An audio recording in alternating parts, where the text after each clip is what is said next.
Okay, Jimmie Lee, the Jersey Outlaw, dangerously funny podcast with political commentator Brianna Lyman from Daily Caller and The Brink. Welcome, Brianna, to the podcast. Thanks for having me, Jimmie. We appreciate you coming. Tell the viewers a little bit about you. I think America's on the brink, folks. You just saw it there. I grew up in an America where luckily my parents are conservative, so I kind of was shielded from the craziness that's happening on the left. But so many of my peers weren't. And the older I get, the more I realize that the America that I grew up to love is an America that is not going to exist in 10 years if we don't do something. What's your game plan? What are you thinking? My game plan right now is I think I'm going to stick in the journalism industry for a few years, and eventually I'm going to run for office because I am not willing to let America go down without a fight. And what do you want to run for? Do you want to be president? I will be president. President is the end goal. In the meantime, I think I'm going to do Congress first. Senate, I'm not so sure about just because Chuck Schumer right now is my senator and he has all the money in the world. But Congress and then president. What made you go into this arena? Honestly, my dad was really big into politics, and I wanted to understand what he was saying. And it turns out I just have an affinity for the Federalist Papers, for our founders. So I have a vested interest in this country. Okay. That's why I'm a journalist, because I want other people to have that same vested interest and to know what's going on. You've been a journalist for the Daily Caller. I know you're leaving, going to the Federalist. Yep. And you have a great podcast, which we're going to show a great clip with Bill Maher in a little while. But tell the viewers and the fans out there kind of what you've been doing over the last couple of years. Yeah, I mean, I've been doing what most people don't want to do, and that is I watch mainstream media every single day, CNN, MSNBC, and it's miserable, guys. I mean, if you don't have to watch it, don't watch it, but I do it because you have to hear the idiocy from the left to know what you're up against. Right. So I've been focusing on that. I've been focusing on elections. I'll be covering elections starting at the Federalist. And in the meantime, you can catch me on Newsmax. I'm on there quite often talking about what's going wrong with the country. Along with the Jersey Outlaw. Along with the Jersey Outlaw. Yeah, yes. We got a commonality there. What's your take on Eric Brown and the migrant workers wanting to get $15,000 on the prepaid credit cards? And just last week, the migrants were attacking cops in New York. In fact, we were shooting downtown last week with our cameras and witnessed it. This is, I was doing my taxes this week, worst time of the year. And I was like, I got to get it done because for some reason I owe the government money. And thank God I'm doing it because how else would they afford to give these illegal migrants $15,000, right? Well, the country's in debt, the city's in debt, and they want to just keep giving money out.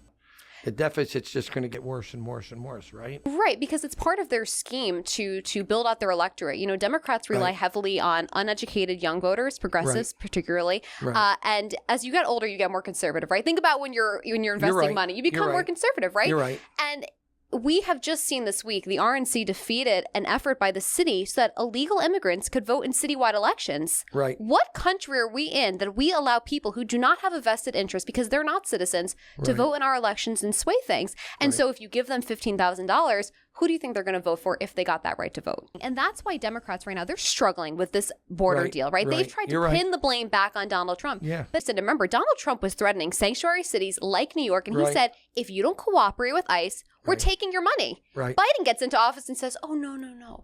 You do what you want. What do you think about President Biden? You think he remembers who he is? You think he has the dementia? If you saw the video, did you see the video of him and Nancy Pelosi? They're walking. Yep. I mean, if you've ever gone to a nursing home and you see them walking. Right. We're talking really close parallels here. I think Joe Biden, no matter what is going on, no matter what label you put on it, you don't need a label because it's that obvious. Yeah. And the fact that his wife, as a wife and someone who is a family person, you don't say to your husband, you look exhausted. You can't remember the time of day. You can confuse the presidents. Right. And she puts him out there. What does that say about her motives as well? Well, she did take him to the doctor, and she had told the doctor that Joe may have Alzheimer's disease, and the doctor told her to go home and forget about it. I don't know if you're aware of that. No, I wasn't. It's funny because if you look at the data from 2016 to 2020 to 2024, the only reason Joe Biden won in 2020 was because people voted in opposition to Donald Trump because they were convinced he was the end of the world, right? Right. Look at the enthusiasm levels now for Democratic voters. There is a third candidate in this race as we speak. It's called the couch. And the couch is winning amongst Democrats, especially key voting groups. Let me ask you this. What about Wendy Wong, the immigrant that's on the election committee now in San Francisco? What's your take on that one? Jimmie, I have so much to say about this. I read Okay, this. I just read this yesterday. Oh, I was livid. And I'm livid for a few reasons. Okay, first of all, China is playing the long game here, okay? Right. Because the best way to destroy your adversary is from the inside out. We've had hundreds of Chinese migrants cross the southern border. We don't know where they're going, what they're here for, right? Correct. We have at least 7 institutions in the United States right now that are controlled by the CCP, and it's part of their police state. It's like the equivalent of the FBI. Right. And they're here to intimidate and oppress Chinese dissidents. Right. But that's not all they're doing, right?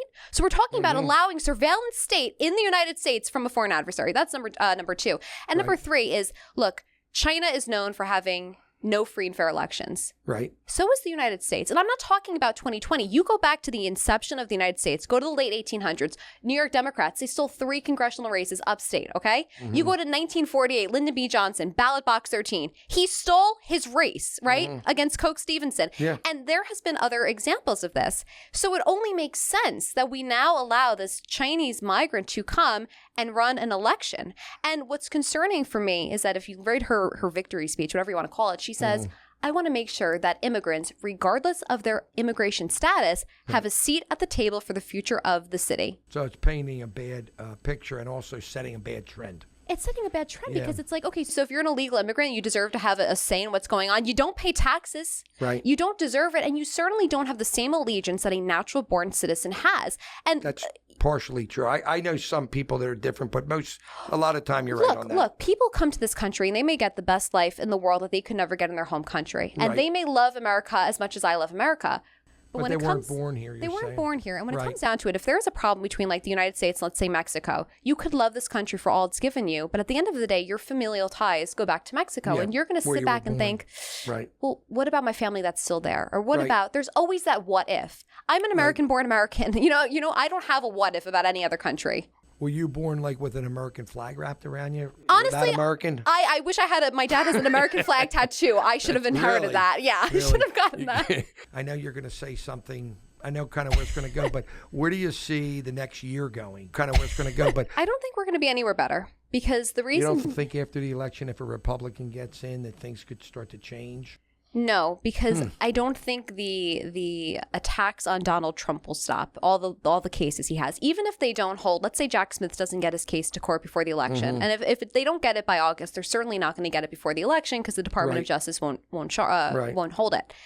So he's going to be a president. Is he going to be on trial as president? I don't know how that works. I don't know if they would problem. wait. Right. And then he has that lawsuit against him now. So there's a lot of controversy around him. Exactly. Right. So that's if Donald Trump wins. And even though policy, on the world stage, I think things would get better. I think Americans would feel a revitalized sense of Americana. Right. If Joe Biden wins or if Joe Biden doesn't run, What about Michelle Obama? Okay, everybody says that, and I don't see her actually running because if you listen to She's stuff, too busy social climbing, and But she also says she's like, I don't like politics. Like, if she went in office, it'd be an Obama. To be honest with you, I mean, that's how I look at it. I was like, I at first didn't even see what you were doing there. Well, Excellent. I was trying to sneak that one under the covers there for you. Excellent. So I was not thinking of doing it, but now with things as screwed up as they are, what do you think about bringing the hip hop caucus? Even though the electric's off at the White House, let's just go for it. What do you think? All I could think about was I went to school at Fordham, and it is in the ghetto. If you haven't been to Fordham, don't go to the area. And students are being beat up on the streets. I'm not kidding you. We get alerts every day. So now imagine I go back to Fordham and I'm walking on the street and someone comes up with a gun And and you're they a say, young girl. "Right, I'm prime You're a target." prime target, yeah. And they try to rob me, and I'm gonna say, "Well, hold on, can I just play this quick tune for you, and maybe we could like bond over it?" Yeah. And they're gonna Maybe pistol whip me. But Jamal Bowman, he gets up there and he says, "I grew up with this kind of music, and this is the music that creates a good culture." You mean the music that glorifies crime that you listen to and then you go pull a fire alarm illegally? That's the music you want to Well, the fire alarm promote? thing was the kicker. Right. And as was a a woman, and Jimmie, I mean, look, even as a man, men are portrayed as pimps in these songs, but I'm portrayed as a hoe, a bitch, like all these horrible things. For and what? I'm supposed For what to reason? Right. You're right. a journalist. This is the kind of culture that they want to create with the youth. Youth should be listening to hip hop and rap. Go back to Motown. Promote. That was what I grew up on. That's what I love grew up Motown. on. Love Right. Motown. The Temptations, the Foundations. Like you can Supremes, literally all that stuff. and They've just changed music so different now. But they really have. Like, where are the morals in music? It's not. It's about drugs, gangs, crime, and having sex. And it's like, And that's drugs. not what Don't we should forget be. the drugs. Exactly. Hunter Biden certainly hasn't. But Hunter Biden likes the hotel rooms and the hookers and He's probably a big hip hop fan. Like all me. that extra money that Dad gave him. Where'd that money come from? His art dealings. Have you not seen his artwork? Yeah, The finger yeah. paintings. All the finger paintings and all that. Another honest guy. I love Another politics. honest guy. What are we going to do? Should we just do comedy then? That seems to be where this is going. So can we get rid of wokeness and let Jersey Outlaw come out, insult people on the street, and get on Jimmy Fallon rather than they go, oh, he's canceled culture. No, they're gonna cancel you. Who's the comedian? Why am I? He was just canceled several times. Who why was he? Why can't I think of his name? He's super famous. He's really Is fun. it Chappelle? Yes. Dave Chappelle Chappelle. gets canceled all the time for his And stance then on gender and. Kanye West went on. All right, and, but Kanye West is also a whack was job. anti-Semitic, and he was ripping Dave Chappelle apart. Right. last So year. everybody's canceling Dave Chappelle. Everybody's and he's one of the best comics. He's one of the best, and I it's like like- Dave Chappelle. You know, I was watching Eddie Murphy from the 80s a few Did you weeks watch ago. the Delirious one in the Yes, 90s? yes. With the orange jumpsuit when he Of course. imitated Jackie Gleason and Art Corney having sex. Right, That was right. the funniest one. And think about it though. Think if they played that now as a Can't do news, they can't do it. It's right? like Dice Clay. He goes on these morning shows. He can't do anything of his act. He can when he is in the theater, but on Right, TV, but not on TV. No, can't and, even be and, himself. and that's the problem because everyone's so offended, and it's like people actually can't say enjoy. boo. You can't, and if you're home by yourself though, you're gonna laugh your ass off. But if you're in public, you're like, is everybody watching? I'm saying I'm the insulting guy on the street like a Don Rickles, but back when I grew up, it worked. It doesn't work today. Right, I 'cause wish it everyone's did. It's offended. just wokeness. It's a lot different now than when I was growing up. It is. I think I grew up in the 80s in a normal time in the 90s. Right. And it's so different today. And I always talk to my wife and my friends. I say, I wish it kind of was like you meet someone to date, you have to go online. I would go out and meet someone. If I liked you, I'd ask you out. It was very simple. Right. So different today. You know, it is especially for my generation because it is all online. Like, do you have a boyfriend? And if you do, how do you even meet a guy? You No. have to go online? So honestly, Or can you meet someone I at work? honestly, I've never been a workplace person, and meeting people online, like, It's so weird. It's very weird. sterile. It's and awkward. You could be meet- could be a killer. Okay, so that is one of my biggest concerns Yeah, because but I can correctamundo. whip out the hip hop and stop the You culture could of get violence. Jamal and you could get the hip hop caucus, Yes. and then that could swing back in. Exactly. I think people my age, I'm just hoping that one day somebody will like approach me and they won't be a killer. It'll be kind of like my It'll be somebody grandparents' normal. experience. Right, and unfortunately that's not Yeah. even really a reality. So what do you think? I got to throw a curveball at you Oh, because you're a politician, you're a political correspondent. What do you think about Bill Clinton?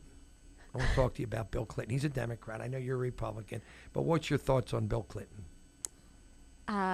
Bill Clinton probably also likes hip hop because they also don't inhale and he doesn't. Correct. So he could probably get along with that. But what was your thoughts of him when he was president and all the stuff that went down I think with the My- girls and all that? I think all of that changed when you find out that he was on Jeffrey Epstein's island. I think Well, anything that makes it twice as bad. twice as bad, right? It's like Yeah, his presidency had some, he worked on bipartisan legislation, you Right. can give him that. And I think a lot of people just had a general favorability towards him before Monica Lewinsky came around. Mm-hmm. But after this whole Bill Clinton stuff, I mean, I don't know how you look at the Clinton family and not be like, who I let them just in wonder office? about the wife and the daughter. I was told that Bill Clinton was the last of our fondling fathers. Did you know that? No, I didn't actually. Yeah. This is the first time I'm hearing He was it. the only president to come between two Bushes. Did you know that? No, I didn't. See, she's learning from me, and she's a political correspondent, and I'm teaching her. This is why I'm here, folks. She's here to actually learn the history through the comedy eyes of the Jersey Outlaw. I have to How look him up, about John. JFK? Yeah, he was president. You don't know much about JFK. I thought I don't know much. I don't particularly. He was, when we were little kids, he was like so popular. He was though because one, he was a younger president. Right. Two, Very charismatic. The father Exactly. took care of everything on the back end. yeah, literally. I mean, in terms of getting him Illinois, go elected. to Yeah, Illinois. well, that part too, yeah. Right. But got him elected, but then some guy with a rifle got a little crazy, and he got on a building one day, and he took a shot. Was it the guy with the rifle or was it the CIA? I don't know. Well, that's true too. That's the big question. Yes. And then 5 years later, I think his brother, His brother was assassinated. Yeah. who had been the attorney general for him, Yep. and I think it was mob related because he was trying to wipe out the mob, and the father had the mob help get JFK elected, so I think it kind of was mob related. The third Kennedy, Ted, he was smart enough. He says, I'm not going to run. If I run, I'll run for the border. He got smart. Dropped the car in the river in Massachusetts, pretended the woman wasn't in it, forgot about it. You remember Chappaquiddick? Yeah, I do. Yeah. That's the saga of the Kennedys. Yeah, but then what is RFK Jr. doing now? Like, what is going on with this man? Not even close to his dad and his uncle in terms of the charisma and everything. He's not. He's a nice guy, but right. I watched him on TV. I was just talking to my brother-in-law the other night, having dinner, and he just doesn't hold a torch to the Kennedys. When we were kids, they were like the golden family, the charisma, Right. the aura around them. And it was really the dad who was the friendly with the celebrities and the mafia, and he pulled all the strings for the kids. Right. But Robert Kennedy obviously got shot in '67, and the son not shouldn't even be on the ballot. You agree with me on that one? I do. I don't think he's the right third-party candidate if that's what he's trying to do. Yeah. And You're right. unfortunately, the thing is with RFK Jr. is, he's a lot of Republicans, they hear like bigger headlines of him, let's say, going after Biden, or when it comes to big pharma, and Republicans like that, right? Mm-hmm. But he's not a conservative at heart. He doesn't share conservative values. His stances on the Second Amendment are not aligned. And that's the problem, I think, with conservatives, is that we see someone who gives us an inch and we want to take a mile. They only gave you an inch. Don't run. I'd like to hear more about you. Oh, man. More about me. Nobody ever asked me about that. Because the podcast is about you. All right. Well, you know what? I have a good one about me. Go ahead. I think that one of the biggest things for people my age is to be invested in what's going on, right? Mm-hmm. And we're not, because social media. And the reason I bring up social media is we were talking about China earlier. The algorithms on TikTok are all controlled by China. That's and if true. you look at what the Chinese students are getting on their algorithms, they're getting science, they're getting math, they're getting things that will help the country as a whole. We're getting girls shaking their ass. That's what's on TikTok. Right. And it's so unfortunate because that's how people, one, make a name for themselves, and they dumb it down so that, your brain becomes hardwired because you want to see a baking video. You want to see people doing their little weird TikTok dances. You're right. And that's how you destroy a generation. The social media is going in the wrong direction. It is. And I'm on social media because of my job. I hate social media. That's the same with me with my right. comedy You stuff. can't get away from it. I'm not doing it for my regular career. I'm doing it because you can get noticed and seen and branded. Right. So you're doing it for the exact same reason I am. Right, and it sucks though because I'm still subject to. I still get the reels. And don't get me wrong. I see a cookie video, like a cookie decorating video, and I'm like, let me just take a little look at that. Right. And I get hooked for like 30 minutes scrolling. Yeah. My wife's always watching. Right, and it's like, but stuff. that 30 minutes could be used for me to finish the book I'm reading, right? Yeah. Or for me to go investigate some scenario happening in my state, right? There are better uses of my time, even just to simply get outside, right? And it all ties in too, because the more time you spend on your phone, the more weight you gain, the more depression. We've seen rise in depression. So here's the deal. When we were young, we went out to dinner. It was my brother, me, and my parents. We actually had a conversation. Mm-hmm. We're in L.A. We're staying in a nice hotel. We're eating at Spago's. And it's me, my wife, and my kids. And everybody's on their phone. I said, Lynn, can anybody ask anybody how they're doing? And nobody looks up. Right. I go, Lynn, I'm over here. By the way, how's the meal? No one even talks to anybody. Okay, so I'm happy. And by the way, it's not only me. It's everybody else when you look around. Nobody's even talking to anybody. I've never seen anything like it. Look, it's so unfortunate because it's like when I get to a holiday with my family, that is like the most social interaction I have in terms of like me and my family. That's bad. It is. And look, when I'm home with my parents and my sisters, Right. we actually don't stay on our phones because we just love being around each other. But I go to my friends' houses and I see their family and the interactions, and it's just constantly on their phone. And, my mom doesn't use social media, which I hate because sometimes I want to show her something funny and she doesn't understand it. Right. But she doesn't. She is so present in everybody's lives because the only thing she has a phone for is to call us up to see what we're doing. She's a good mom. She's the best mom you could have. I could tell you come from a good family. I love my family. I came from a broken family. I couldn't tell. tell. We'll talk about that. We'll talk about that. We're gonna get into a deep dive. To give you, Brianna, an example, I took my wife water skiing last week. Okay. What I didn't tell her was she was actually baiting alligators. You see, we'll talk. That's just one example of how would a marriage Maybe you is. should be on the long couch and I'll be there and I'll get a notepad. I go to the psychiatrist. He tells me get underneath the couch. We'll talk. Yeah, we'll talk. George. My psychiatrist told me I'm crazy. I said I'm going to get another opinion from you. He said you're ugly too. So I went to a new psychiatrist. Good for you. And my proctologist is no better. He's got brown fingernails. Yeah, Dr. Bendover, you know him. Oh yeah, you should call your Shitty insurance. Shitty attitude too. Oh, I could imagine. We'll talk. We're after Oh, this. by the way, the King says hi over in England. I saw him last week. He just said give you his regards. Him and Camille. That means the world to me. They're not eating the muffins over there either, by the way. And they're English muffins and they're eating bagels. I'm a little pissed. Casey and I went over. We had a whole big thing stink at the palace about this.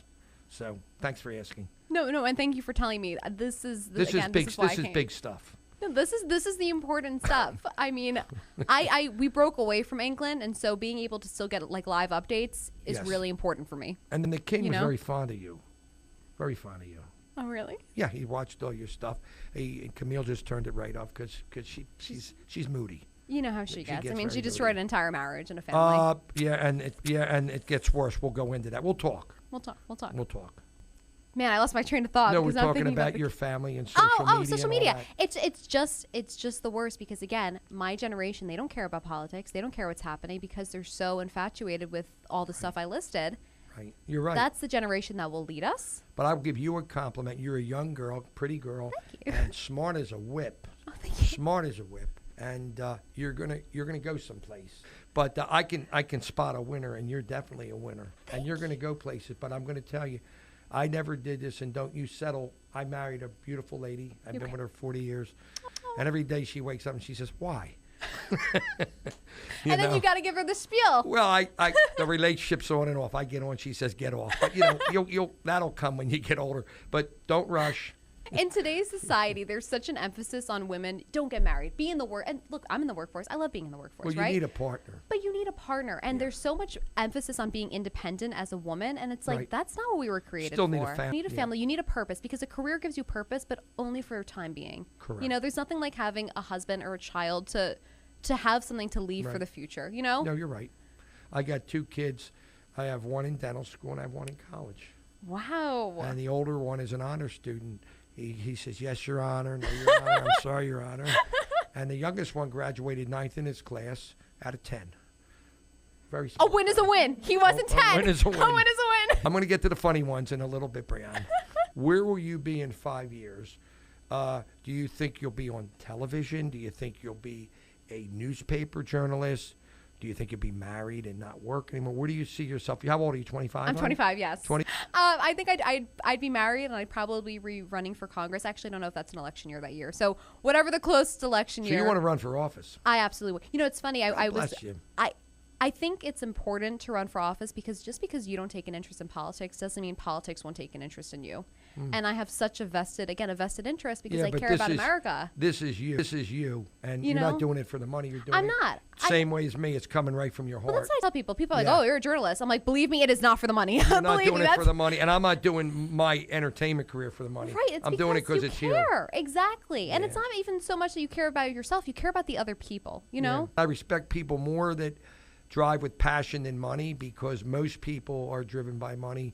And the reason I'm older and like to hang out, I was telling these guys at lunch, with the young kids is because they're artistic and they're fun. And it's not about the money. It's about the love for what they do. And it's refreshing from where I come from, being a business administrator and a dentist all these years. It's a good paying job and all that, but it's not an exciting job. Right. And if you don't have something that drives you, then the quality of your work will show. You know what Robert De Niro said to Marcel? Are you talking to me? You talking to me. And then a little shoulder brush. Are you talking to me? I got to be honest, I hate Robert De Niro.